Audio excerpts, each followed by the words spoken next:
There was a boy named Sufyan who lived in a beautiful, quiet village that had very useful things.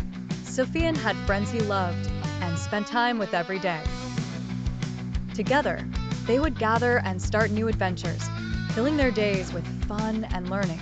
In the village club, there was a special robot that taught the children about technology. This robot answered their questions and showed them many different things about the world. Every day, Sufyan and his friends would visit the robot and spend time learning from it.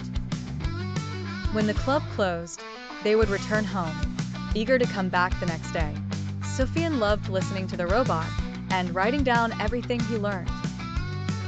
When the day ended, he would go home and read more about the information the robot gave him, eager to understand it all.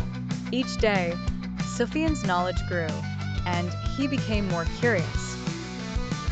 One day, the children went to the club as usual but found something sad. The robot was broken and wouldn't work because all its parts were old. The club staff told the children they would bring a new robot after some time, but Sufyan was upset. When Sufyan left the club, his friends asked him, "What's wrong with you?" He told them that he was sad about changing the robot and throwing the old one away. His friends tried to comfort him, saying they would get a new and smarter robot that would be even more helpful. But Sufyan couldn't shake the sadness. He went to the club management and asked them to try and fix the old robot.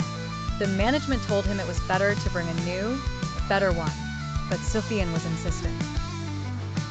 Seeing Sufyan's determination, the club manager asked, "Why do you not want us to get rid of the old robot and bring a new one?" With sad eyes, Sufyan explained that the old robot deserved another chance because it had helped them so much. He believed that effort should be made before discarding something valuable. He felt it wasn't right to throw away something that had been so useful just because it broke down. Sufyan wanted them to try once or twice to fix it. Maybe it could still work. The club manager was very impressed with Sufyan's determination. He decided to try to fix the robot, and indeed, when they tried, the robot worked very well. Sufyan's friends learned a valuable lesson from him: never to give up on anything without putting in the effort first.